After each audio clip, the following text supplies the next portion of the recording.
Paul Salitsky will bring up today. Paul Salitsky is a lecturer in NPB and exercise biology. He's one of those people who we've turned to when we've thought about, well, what could be an innovative approach to teaching this topic for FMFP. He's been a speaker at the Summer Institute on Teaching and Technology. He has come here often and contributed to the conversations. But from my point of view, as someone who tries to stay on the cutting edge, we talked about iPads last week, and I've interviewed the CEO of the organization that puts out MacSpeech Dictate on my radio show. I try to stay on top of these things. But interestingly, whenever I do, I say, hey, Paul, I found this new application. It's called TextExpander. And Paul, rather than saying, really, he says, I know, isn't it great? And I gave my talk on with the iPad saying, oh, I've had this iPad for 24 hours. And Paul says, yes, and look what I can do with mine. You know, this happened last week. So there's the faculty mentoring faculty, and then there are those very few faculty who mentor the faculty who mentor the faculty. And Paul Salitsky has been one of those to me. I'm very pleased that during this season of the Faculty Mentoring Faculty Program that he could come forward and talk to us about his work with MacSpeech and with TextExpander and give us all additional tools to provide additional opportunities of connecting with our students. So ladies and gentlemen, Paul Salitsky. Thanks, Andy. Well, with that introduction, that's a lot to lay on my feet, but excuse my voice, it's allergy season. I'll struggle through it the best I can, and I was kind of concerned as my voice started to fade this week that I'm doing a voice recognition program as my demonstration, so I just tested it. It sounds like it's going to work okay. Couple things. One is, Andy asked me to do this, and I immediately jumped at the chance because what I want to say to you first is I'm going to give you exactly what I want from you. I want everyone in this room or everyone that attends FMFP to volunteer to come do this and tell me 2 software programs that you can't live without and how you use it. Because I've found that over the years, my work with IT, my work with TRC, whatever it is that I'm doing, I love to steal what other faculty are doing. So how do you make your workflow work for you?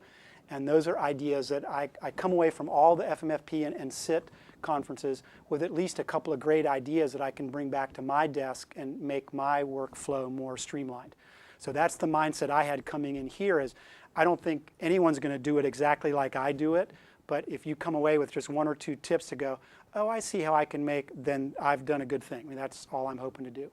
Second I want to say is my biggest disclaimer, I'm not an English background grading papers. In other words, the title is a little bit misleading in a way that I'm not going to give you, I'm going to show you how I do it in the biological sciences. I grade labs. I have a number of classes that are over 250 students. I have them do a 5-page lab in those classes. My classes of about 80 or less is where I start assigning papers. Unfortunately, I'm trying to get away from the term paper that comes in a week before classes end, but I haven't figured out how to do that for a term project. So we'll have a student intervene with a sedentary subject for exercise, and they've got to do a write-up about it. So I want them to intervene with that person for the maximum amount of weeks, 7 weeks if I can, because they'll get a richer experience and then write it up. But then obviously if I butt that up too close to the end of the quarter, it jams on me. So anyway, so I've come across a couple of software programs that I use that I've really integrated kind of into my workflow, and I just want to share 2 of those with you today. So the first one here I really enjoy is TextExpander. I understand it is available for Windows as well, and I've got another slide coming up on that. But what I want you to do is to figure out a way that you can grade without printing papers out. So we're saving trees here, the kind of green thing. Can we do it electronically? And I am convinced it's not easy, and it really, for those of us who have been faculty members for more than 20 years, some of the changes are a little difficult to undergo. I'm so used to having that paper, I'm so used to having that pen to write on it and drawing arrows and things. You have to change a little bit of how you drive the car, but you're going to get from point A to B a little faster. So that's where I'm coming from. So we'll save you time per paper. It obviously saves trees, and it saves kind of the handling. I had trouble passing papers back in a 250-person class. I mean, yeah, you can leave it outside your door, but if I bring them and they're alphabetized, it takes time. So anyway, and if you want to follow up on this, to find kind of your own path through this, how I've done it is go do a Google search on grading papers electronically, and you do have to put them in quotes. And just doing that yesterday before this talk, I got 1,700 hits. So there's tons of universities, professors, someone probably in your area, your department, doing what you do, who you then can relate to, that you can get some good tips from. And then this is one of the best one that I pulled off. It has a really great tutorial, kind of like our great Smart Site tutorials that really walk you through the different screens and how to do it. And this is aimed at Microsoft Word. So how to use Word's tools for annotation and making comments, and so that you write on a student's paper electronically. And I'll talk to you about that. Okay, so here it is. So we want to be able to, you create a Dropbox in Smart Site or the assignment tool. The Dropbox is the easiest, if you will, because the students can then just upload their paper into the Dropbox, and then you have access to it. Your TA who's grading, if that's happening, has access to it. The downside about Dropbox is you have to download the paper one by one.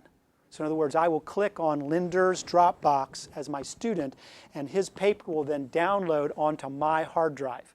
So that takes some time. And that is a file then you can open up in Word or whatever you've arranged with your students to turn in. And then you can run Word to do the comments or the annotation, whatever you decide to use. The good thing about using the assignments tool is the assignments tool has a direct link to Gradebook.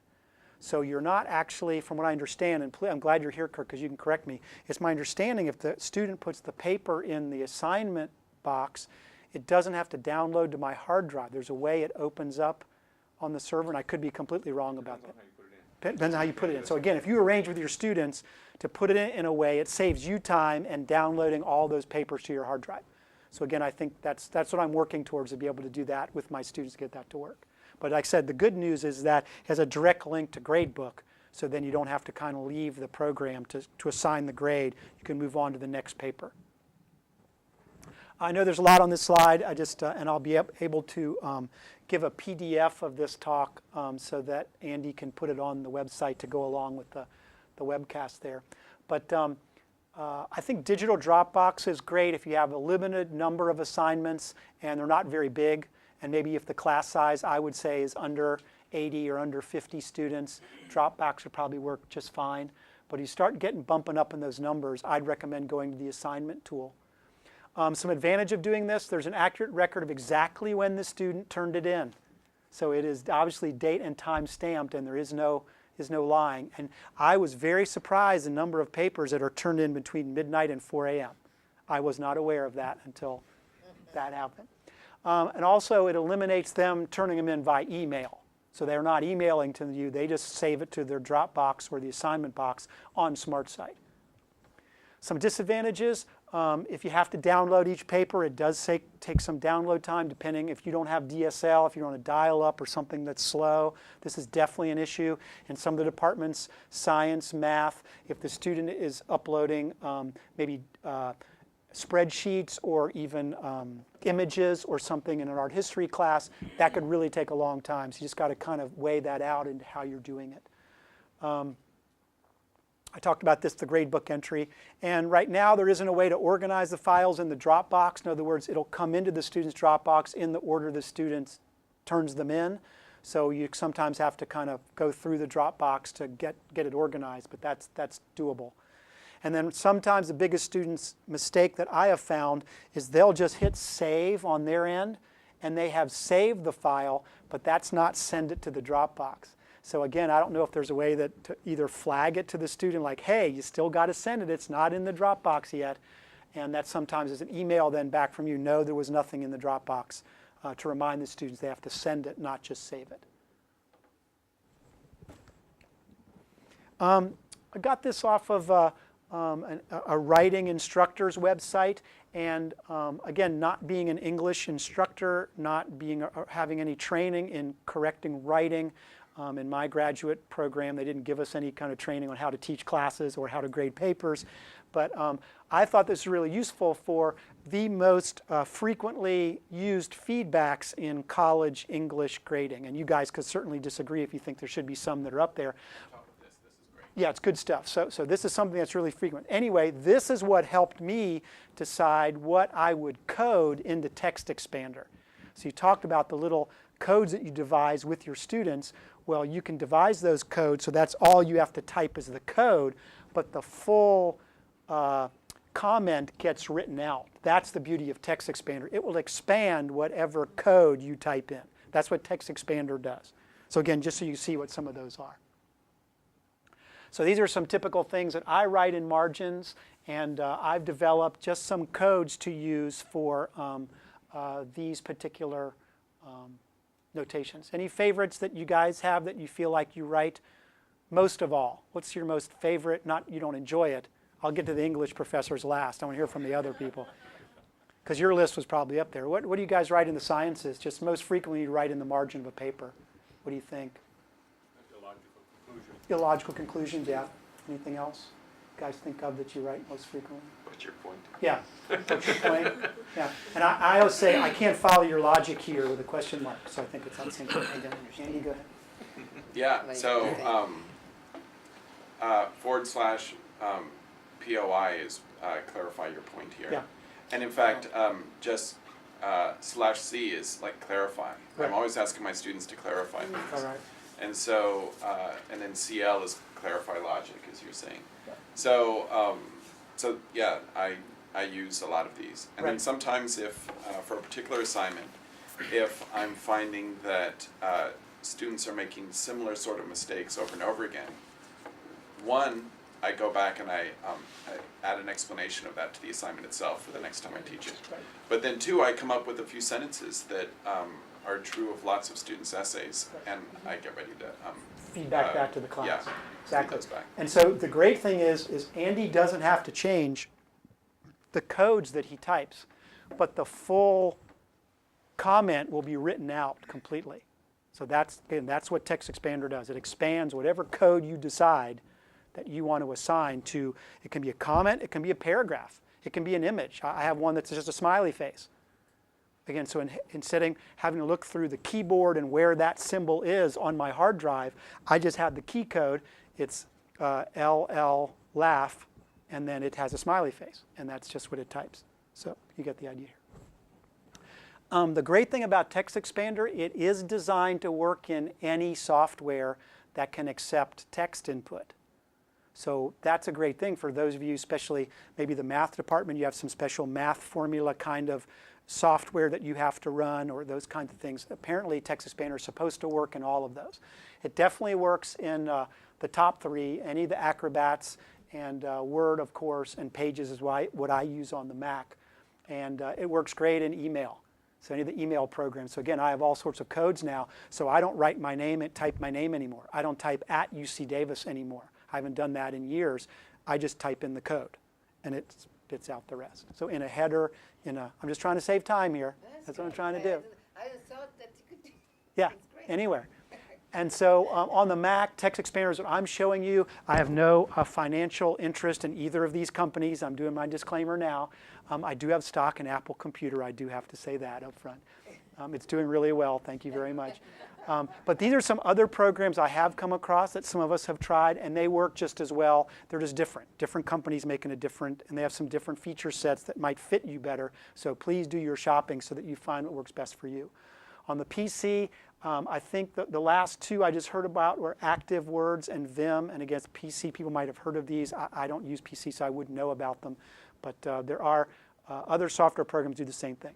Please make sure that the software that you choose student-friendly. What I mean by that is that the student doesn't have to send you some kind of a different file than what they have software to create. So in other words, if almost all your students can create a doc file, good, we're good. I don't expect my students to have Pages. But the good thing about Pages for me is it'll open their doc files and their PDF files. And of course, if I have to read something in PDF Reader, then I do. But again, just make sure that you check with them on what kind of files they're going to upload.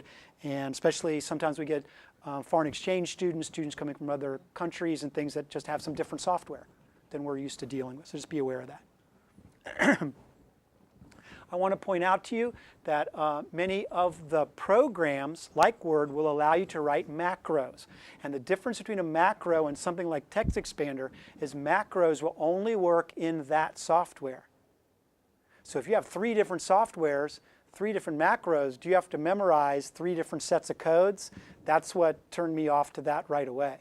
So for me, TextExpander works great. I learn 1 set of codes. It goes anywhere on my Mac, anywhere that I'm typing in. And then if you are familiar with AppleScript on the Mac does work pretty much anywhere. That's why I put mostly. There are certainly some proprietary programs that AppleScript doesn't do, but AppleScript basically is kind of a programming language, so you have to learn your way through AppleScript to do that. So you can turn on AppleScript, it'll memorize the keystrokes that you're doing, so you can actually open programs, close programs. So AppleScript is more powerful to control your computer that TextExpander is not designed to do. So it's a different software in case you were thinking they were similar. TextExpander is a standalone application.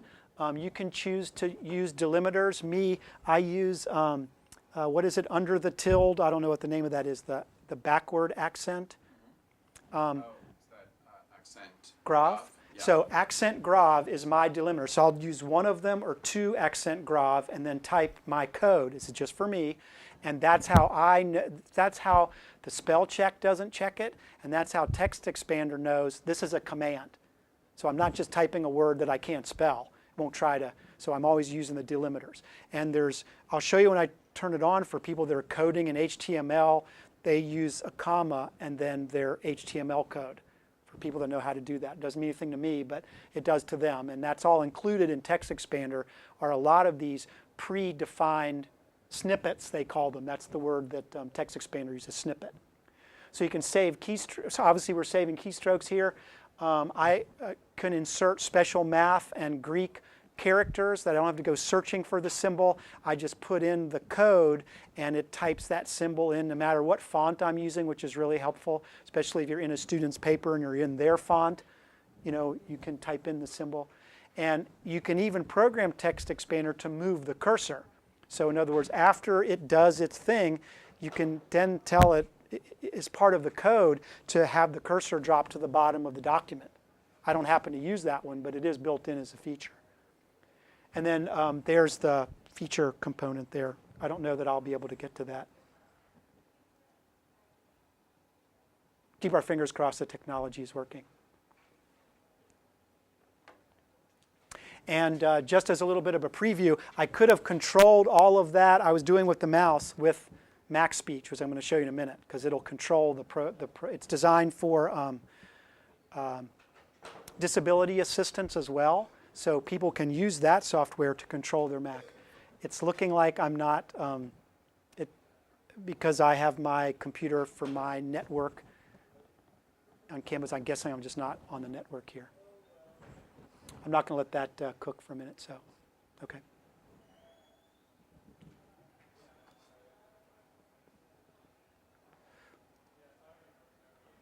Okay, we'll come back to that.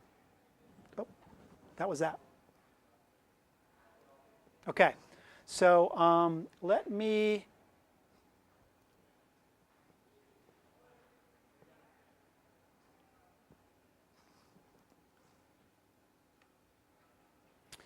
let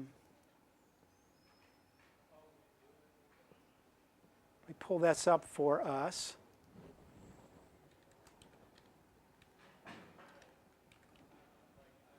And you have to spell it right, just so you know.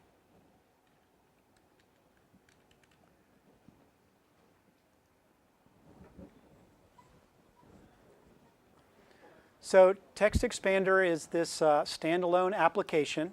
And here are, they call them snippets. So they call them snippets are the kind of the codes. So we'll go down to one here that, that I use.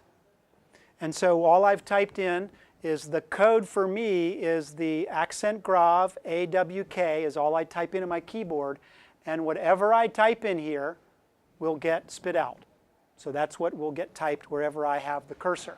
So again, it doesn't have to be plain text. I can make it formatted text. I can make it color, bolded, I mean, whatever you want to create. Okay? Let's move down to some others here. So here's some ones that I use, obviously, at UC Davis. You can put the current date into any document by just, for me, this came with TextExpander, so D-date. And then I put some of my typical misspellings. So I really often hit the colon key instead of the apostrophe key. Thank you. And so I just went ahead and put in a number of my misspellings because it just corrects it automatically. So it might not be helping me as a speller or a typist, but at least it doesn't come out in my email or my documents anymore. And then, of course, I did a summer abroad program, so I was typing this Pulaski University probably about 150 times, and there's an accent at the end, and the Czechs don't like it when you don't put the accents over their letters. And for me to find that each time was difficult, so I just created a TextExpander for it, and that's all I had to do is type it without the accent, and it puts in the accents for me. Things like phone numbers. You can put in time of day if you're time stamping something. And OK. So now TextExpander comes with a number of these additional snippets. So for people that are coding HTML, again, you know about that. So there's a comma, and you can write comment, and it'll type in that thing. I don't know what that is, but you HTML speakers know what that is. And then there is, it includes, I don't remember how many. I want to say it's at least 100. It's probably more than that. The most common human spelling errors in English. And so they're already in there for you. And again, I don't know it's helping my spelling because now I just do that and it corrects it automatically. I don't even know that it's correcting it. So you see all of those here. And then accented words. So this is really helpful for our language speakers. So if you want to type in cliche, you just type all these words in without the accents, and it will put it in correctly for you. Melange, what a great word. And then something that's been helpful for me, and again for the science writers in here, are all these different symbols. And so it gives you all of the codes that they've derived for the different symbols and things. So delta, / delta will give you the delta symbol. And again, really helpful because you don't have to search through fonts to try to find out where it is. I'm just trying to think. That's pretty much all I have on this one. Can't you just do that with the ASCII file, alter it, and then you type in the ASCII code? Yes. Yeah. The good thing about this is TextExpander is really flexible about how you designate the code. I don't have to remember ASCII is basically what TextExpander does for me. So, but you're absolutely right. You do the same thing. The other thing I'm not sure that kind of file would do is I can put in formatted text pictures. See, there's my smiley face. So you might be able to do it with ASCII if you know the ASCII number and remember it.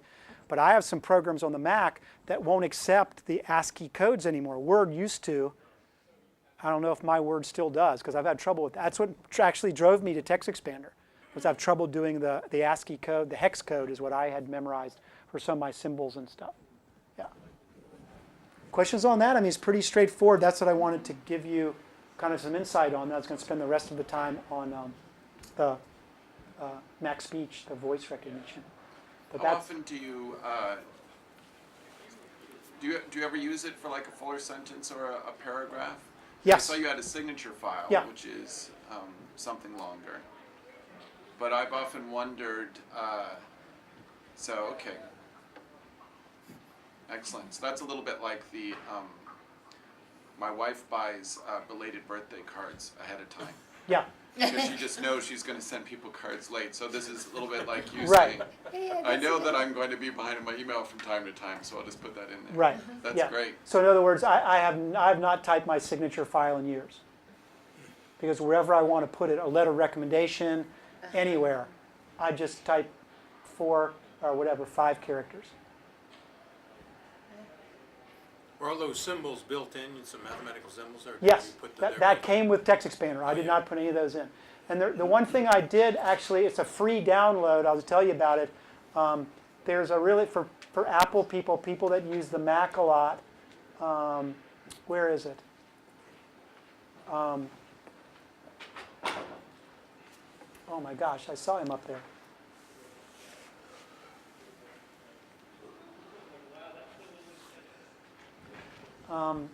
Adam Engst, what is the name of his,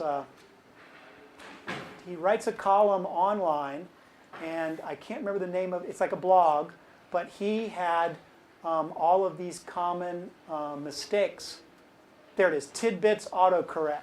So I downloaded this as a free program because it's on his website, and he says, you just put this into TextExpander.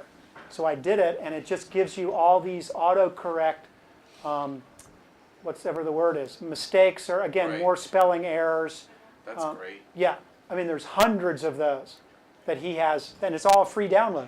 I'm sure that's really helpful to you. Yeah, and again, it's invisible. I don't see it happening, so I don't think about it anymore. Freudian, good one. But doesn't, spell check will automatically correct? Some of those, well, now spell check might not correct them. It'll flag them. Right, no, In no, some- you can tell it which ones to, Yes, yes, you can.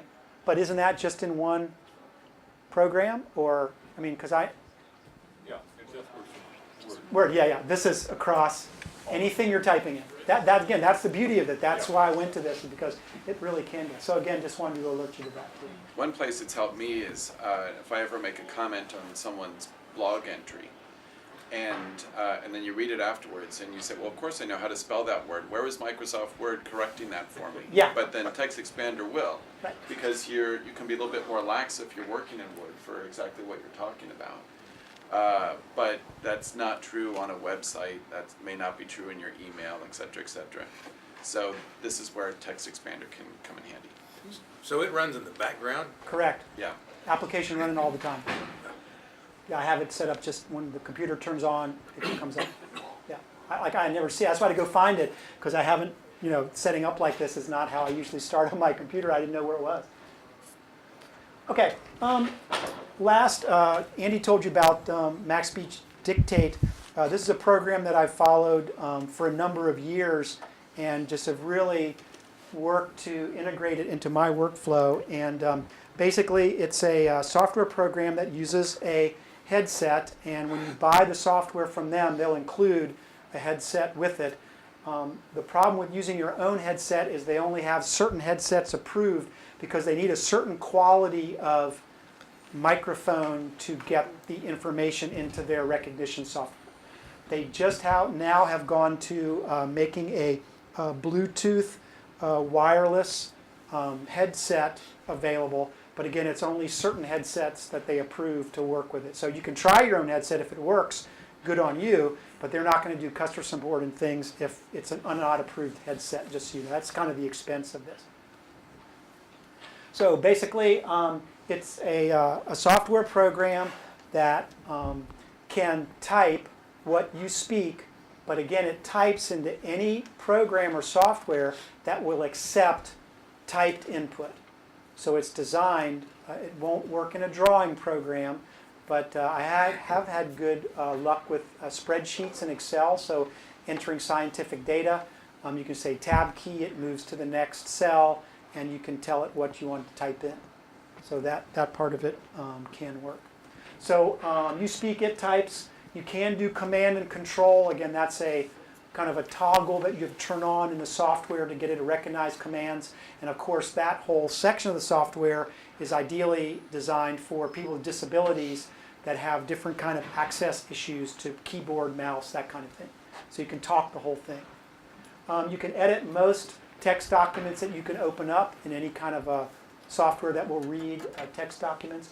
There is a spelling mode, so for those Latin terms or things that you know are not going to be in the dictionary, or something that you've made up a word, or for instance, my last name, it will learn it. That's the great thing about this is learning software. It will learn your voice. It'll learn your speech patterns. The more you use it, the more accurate it gets. And it does have a spelling mode, so you can kind of do Abel, Baker, Charlie. You have to learn the military alphabet, but it'll spell out a word exactly how you want it to spell out. You can't even create voice macros, so within the software, so you can say a code, and then within MacSpeech, it'll do a certain command or something or control. Yeah. The most amazing thing, I've seen the company do this at trade shows. I'm always afraid to do it in this kind of a setting, is to have someone come up, I put the headset on them, they read about 3 paragraphs, we create a new voice profile for them, and basically they can start talking in 5 minutes, and it has over 90% recognition rate. I'm actually just wondering how this spelling mode would handle something like behavior, where you have a British spelling and you also have Right. an English spelling. Yeah, that's what we'll American get to spelling. at the end. You can purchase different versions of this program for different languages. So there is an Italian MacSpeech you can buy. Now, how language instructors use it, I'm not quite so sure about, because you might have to buy 2 versions of the software. Because if you're going to be speaking Italian and you want it to dictate into Italian, I know the English version won't do that. But again, there is a British and a Canadian choices within the English software. But I chose American English, yeah, to do that. So you can do that. And I'm amazed, the accuracy I've been getting, I'm in the high 90s, like over 95% accuracy. And I'm telling you, I'm not a touch typer. That is so much more accurate than I can type. So much more accurate. And I'll show you what it does. It actually learns your patterns of speech. So that part's good. So you actually can train it using documents that you've written. So again, if you come from plant pathology, you can just have the MacSpeech will actually, you can plug it in a way that the document gets read in, you walk away, go to lunch, it basically kind of scans in your document and it recognizes patterns of speech. So the way I want to say this is not word recognition software. This is speech recognition, and that's what makes it unique and different. It actually recognizes phrase and how people speak English. So you'll see when we do it that it actually recognizes phrases. You must speak all punctuations, and if you want to move the cursor, you have to speak that. So I can say move backward 9 words, and the cursor will, I'll do that in a moment, and it'll move backwards. So you'll see how that works. Accuracy is definitely reduced when your voice is tired at the end of the day, or you're hoarse like me, or you're ill. You have any kind of a cold sometimes because you're very nasal. It just doesn't recognize you as you. And that's all that it is. You need to have a high quality microphone, and there are desktop microphones you can use. So there's some of those. It doesn't have to be a headset if you don't like a headset.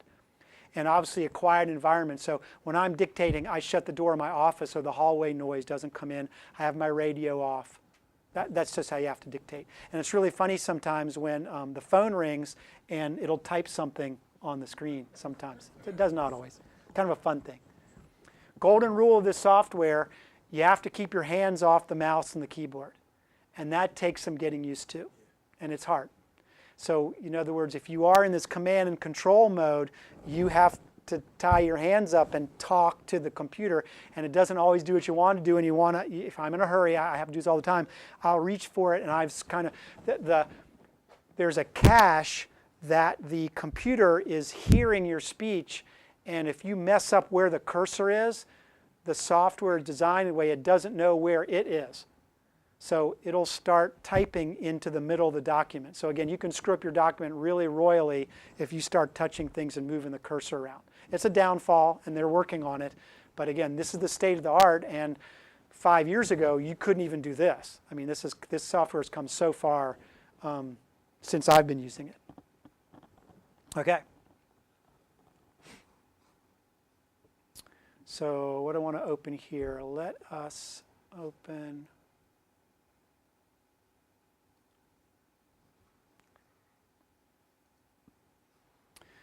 This is a demonstration of MacSpeech for my friends here at FMFP, period.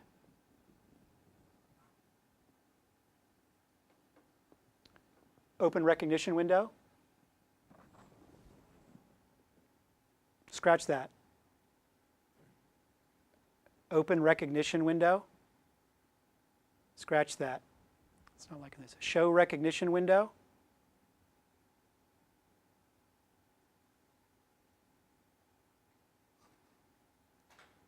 Move back 3 words.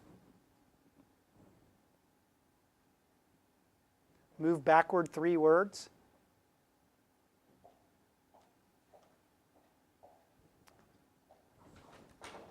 Sorry, I should have come in and tested this before it's not working well. Just a new environment and it's not recognizing my voice in here. Let's try it again.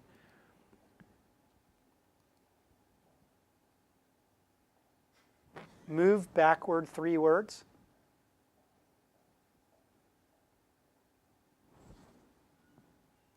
Well, basically what I'm trying to get it to do is to move back and correct FMFP. I'm trying to show you how it gets it to do that. Let me try it one more time. Move backward 3 words.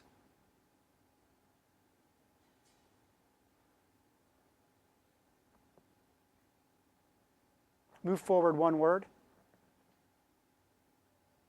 Okay, we'll just go on. So the good news about this software is you can talk at a naturally and comfortable speaking rhythm and your own pace, period. You have to get used to adding in the punctuation, comma, and anything else you want the software to recognize, period. It does take some getting used to, period. And sometimes it takes a while for the software to catch up, period. I think it thinks you're still in recognition mode. Because he is spelling it over there. Thanks. Close recognition window.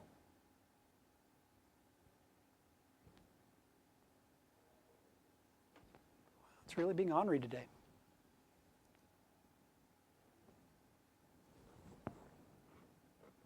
Move backward 2 words. Show recognition window.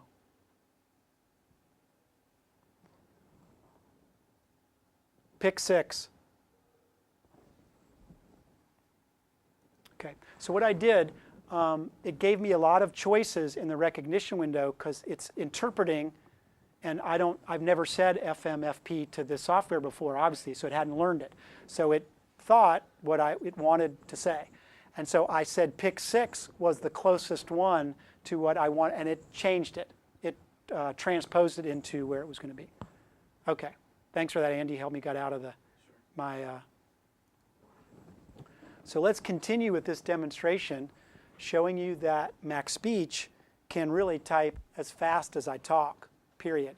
It sometimes does take a few moments for the software to catch up, period, but eventually, comma, the software will, period. I'm trying to think of what else I can show you, comma, that the software can do from this screen, period.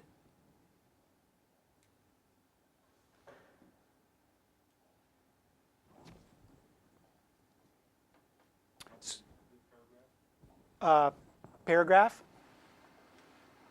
New paragraph. Tab key. Andy likes it when I use the correct indentation, period. And he. Right. I thought it was Andy and he might. Move back 8 words. Show recognition window. Edit 1. Select the word and. Andy. Pick 1. That is cool. Move forward 2 words. I haven't even. Look, no hands, period. Yeah. I've not used the recognition window, and that's really neat. It's taken me a while to get used to that, period, but once you do, comma, it makes the workflow and how you think to dictate operate differently, period. And that's what was my hardest task, is to thinking in the way of dictation and not how I think to type. And that took a while. I mean, I'm not going to sugarcoat that one, and I still make mistakes because I can't keep it on right now. I have to be able to talk to you, and it's not how I do this. Is this being used quite a bit now for people with disabilities? Oh, absolutely. It's their biggest market, is with people with disabilities. And it can do so much more that I haven't even shown you. I mean, that's the amazing thing about yeah, different kind of disabilities as far as input. Can't use a mouse, can't use the keyboard, and the kinds of things. You can command and control your whole computer. What if you want to write the word comma instead of give comma? How do you get it to do that? Spell it over here. Okay, let's try it.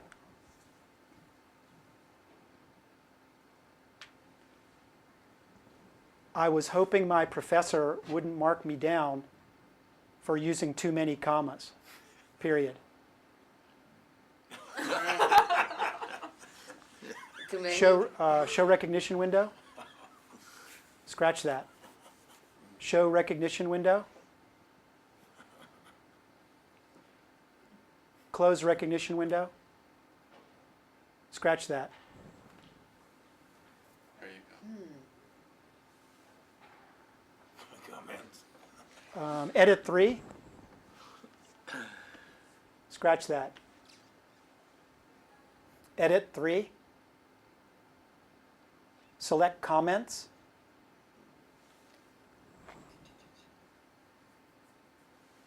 Commas. Scratch that. Scratch word. Scratch word. Scratch word. Commas. And it could be my voice. It absolutely could be today. Commas. Pick one. Period. New paragraph. New line. Tab key. Now you can't take the mouse and do it yourself while this is working? No. That's what it fools the software cache as to where it is in the paragraph. And so when you go back, it just can't recover from it. I mean, it doesn't crash it, but When you stop it, when you put the little stop sign on, can't you then take control? no, because that's the problem. It's still, because then I'm actually going into the document and changing where the cursor thinks it is. Okay. I don't know enough Once you about save it? software design. Yeah. Once you save it, can you save that and then bring it back and then? Yeah, okay. Now, you're thinking about the document. You are correct. You can save the document. The document will not be harmed in any way. MacSpeech is learning my speech. I've screwed up where it is in its cache, and that's what it messes up. So again, if you open that document back up and expect MacSpeech to kind of know where it is. No, but if you had a document you wanted to add to, Right. you don't want to create each new document. Yeah. So you want to open one. Yeah, and then I can add. open the document, and wherever that cursor is when I open the document, that's where MacSpeech will start for that day or that when I've opened it. Yes, you are correct.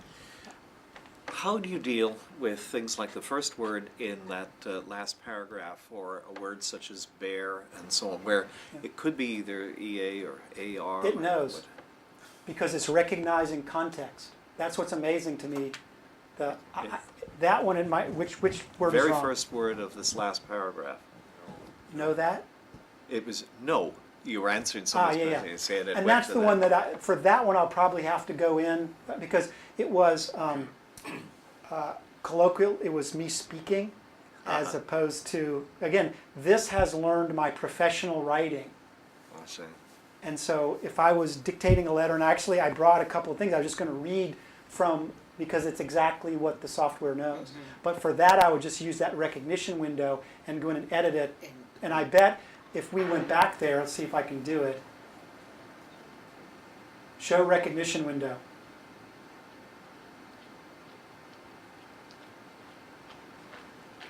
Show recognition window. Select no.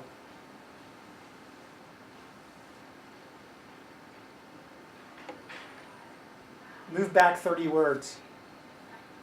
Scratch that. Move backward 30 words. Move forward 2 words. Show recognition window. Move forward 1 word.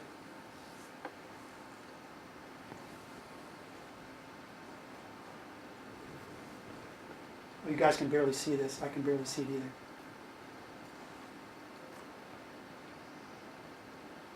Can you ask it just to choose the word? rather than... Yes, yes, you can. What I was going to do, I was just looking for this.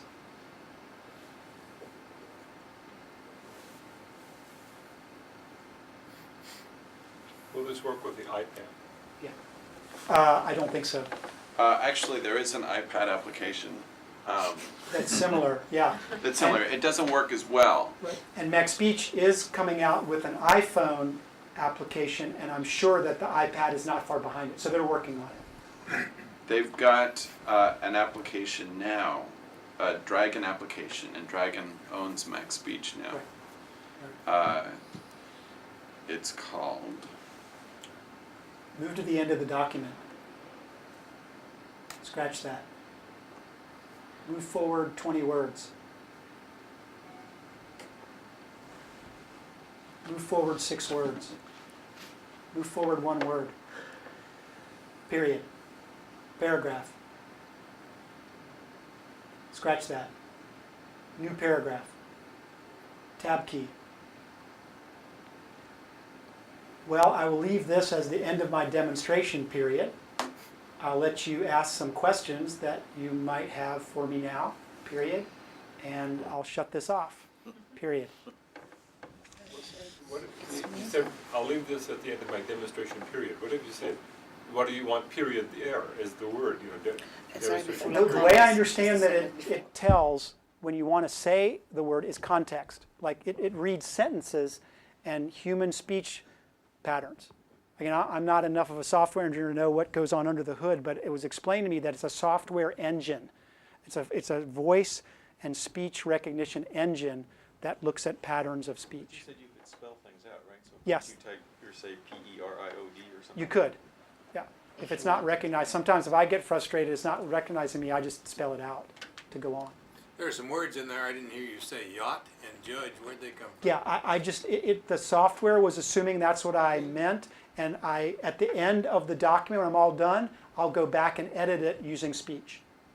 I didn't hear you say anything like that, but Part of it was that, again, that was when you were talking to us in a really casual and quick way. right. Yeah. He wasn't speaking the language that he Yeah. has spent many Right. hours creating with the software. And enunciating. I really find that if I spend my time, like I'm in front of the classroom, enunciating carefully for my students, and if I mess up a word like that, it'll mess up here, because it's just listening to what I'm saying.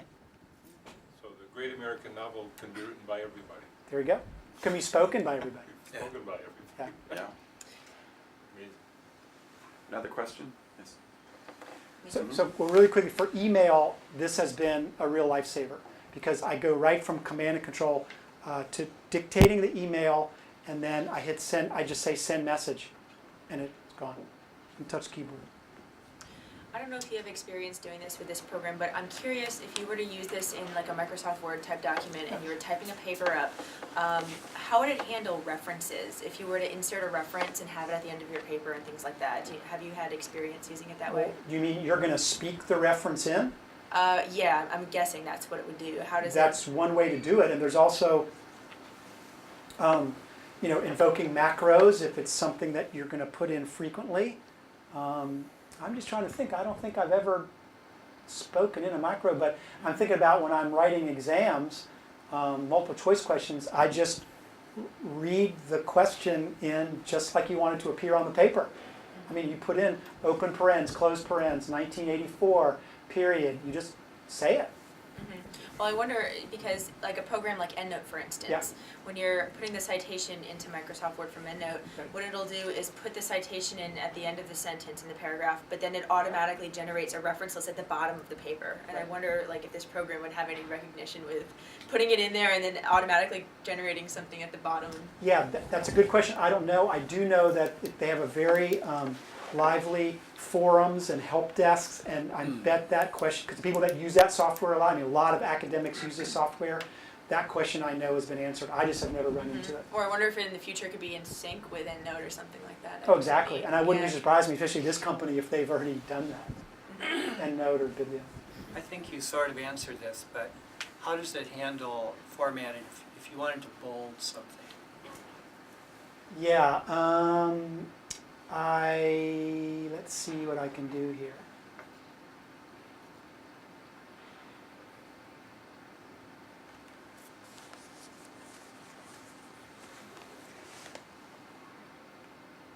Nope, not what I want to do.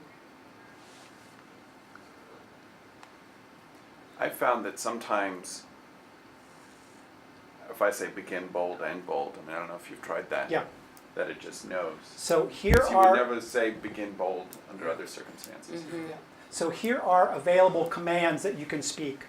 So this is just for capitalization. I see. So you say those and it'll do that. So if you say numeral and then you say the numbers, it'll type them. It won't type the words, it'll type the numerals, Right. for instance. And then for the thing I was having trouble with that you saw was moving the cursor around. So some of these, so I could have said select the word, whatever word that we were talking about that it didn't like, Right. no. Select the word no, and then you can say insert the cursor after the word no, so you can get it to move the cursor again. This is for the disable that, and I was using this one a lot because that's the one I've learned. And then of course there's punctuation, terms, sorry, all of those, and then special symbols you can just say, obviously. And now global, then of course is the some of the big one.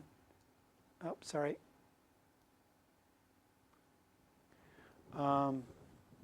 So switching modes to spelling mode or command mode or back to dictation. I can do cut, copy. So I've already selected text. I can do that by voice. Again, this is all designed for people that cannot touch the keyboard. So all that's in there. I haven't learned all that because I just haven't learned it. These are the things that a program like Dragon doesn't have? Is that the idea? That No, Dragon does. Dragon, they're the same company now. Yeah, I know. That's Yeah. what I was trying to understand. Yeah. What, So- what's in Dragon what's the difference? The platform. Yeah. So, The engine underneath, I think. yeah. I mean, it used to be, I remember talking to David Pogue at Macworld about 6 years ago, maybe 8 years ago, saying, what should I buy on the Mac to do exactly what Paul's been describing? Because this is how Pogue writes all of his books and articles and so forth, and how he can be so productive. That and a team of assistants and editors. And he said, actually, I just encourage you to buy a $400 PC and get Dragon Naturally Speaking, because it's the only product I trust or use. But now MacSpeech caught up. Yeah, has caught up, and it's made by the Dragon people. And actually, the program on the iPhone, which miraculously is free, is called Dragon Dictation. Yeah, that's it. So And- they've already made it. Yeah, there are a number of things that this does that this won't, but this is a good start. And there's also one for the iPad as Yeah. well. And what was your question? I'm still looking for it. So remind me what the question was back there that I was How do you bold? bolding. There it was. So is this it?